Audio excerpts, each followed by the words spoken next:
There's a breaking update coming in as details over when it comes to Sandesh Khali.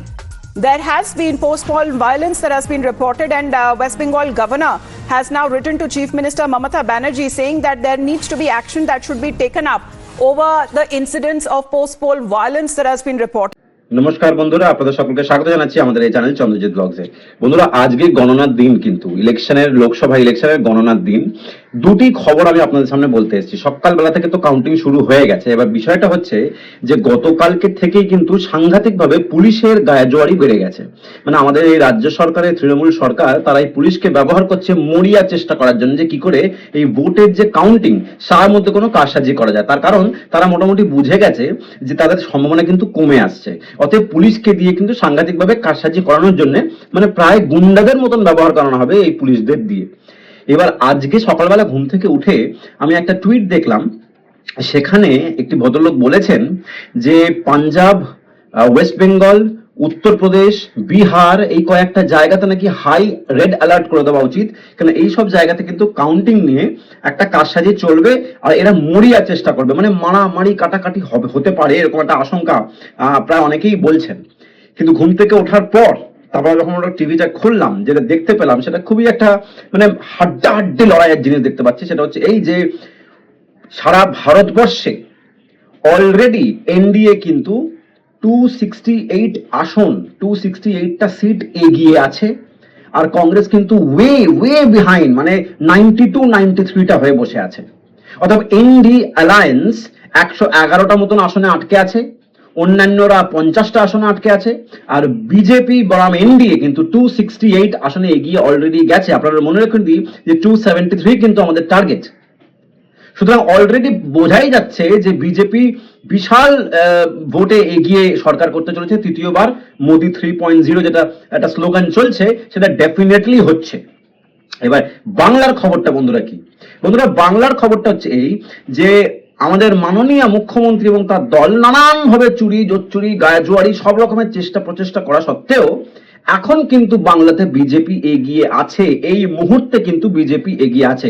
কিন্তু খুবই দুঃখের সঙ্গে কয়েকটা কথা আমি বলি, এই মুহূর্তে 42টা আসনের মধ্যে 20টি আসনে বিজেপি এগিয়ে আছে, আর মোটামুটি 19টি আসনে তৃণমূল এগিয়ে আছে। কিন্তু এই যে 19টার মধ্যে যে কয়েকটা নাম আমি বলতে চলেছি যেগুলোতে তৃণমূল এগিয়ে আছে, তার মধ্যে কয়েকটা নাম ঠিক সহ্য হচ্ছে না।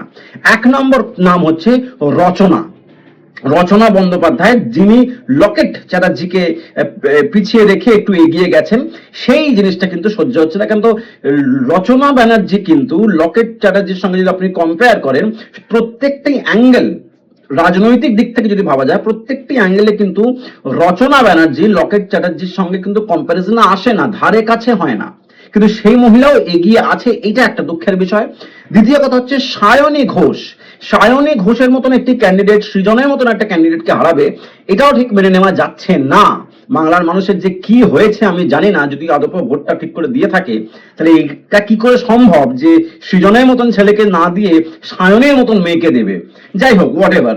তো সায়নী ঘোষের সিটটা এগিয়ে আছে বলে একটু দুঃখ হচ্ছে, ওদিকে রচনা ব্যানার্জি ভোটটা বা সিটটা এগিয়ে আছে বলে দুঃখ হচ্ছে। কল্যাণ ব্যানার্জি বন্ধুরা, মানে দীপশিতা ধরকে হারিয়ে একটু এগিয়ে আছেন কল্যাণ ব্যানার্জি, এটাও মেনে নেওয়া যাচ্ছে না, একেবারে মেনে নেওয়া যাচ্ছে না। আমি শুধু আশা করছি যে ভোটের যে কাউন্টিং যখন শেষ হবে, তখন এই তিনটে পার্টিকুলারলি এই তিনটে ভোট বা এই তিনটে সিট যেটা আবার ঘুরে গিয়ে সৃজন, দীপশিতা এবং আমাদের লকেট চ্যাটার্জির দিকেই যেন ভোটের যে জেতার যে সম্ভাবনাটা সেটা যেন এদের দিকে বেঁকে যায়, কারণ এটি আকাঙ্ক্ষিত। এবার রইল বাকি, যদি এখন 19-20টা অলরেডি হয়ে থাকে তাহলে এই তিনটে যোগ করলে হয়ে যাচ্ছে আপনার 23টা। তো 23 থেকে 24টাই কিন্তু আমাদের ধারণা যে বিজেপির দিকেই কিন্তু আমাদের এই পশ্চিমবঙ্গের যে কাঁটা, সেই কাঁটা কিন্তু বিজেপির দিকেই হেলে আছে।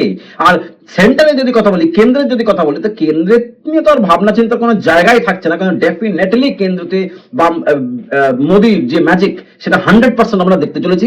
আমেঠি বলুন, যেখানে স্মৃতি ইরানি অনেক ভোটে এগিয়ে আছেন, ওদিকে আপনি আমাদের নরেন্দ্র মোদী, বিশাল বড় খবর, নরেন্দ্র মোদী আমাদের প্রাইম মিনিস্টার বেনারস থেকে লড়ছেন, তিনি অনেক ভোটে এগিয়ে আছেন।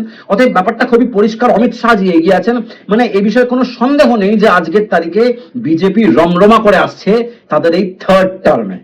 বন্ধুরা আপনাদের মতামত অবশ্যই কমেন্ট সেকশনে বলবেন। আজকে আমরা সবসময়ের জন্য টিভির দিকে তাকিয়ে আপনাদের জন্য খবরটা আপডেট নিয়ে আসতে থাকবো, আর কিছু অ্যানালিসিস আপনাদের সামনে রাখতে থাকবো।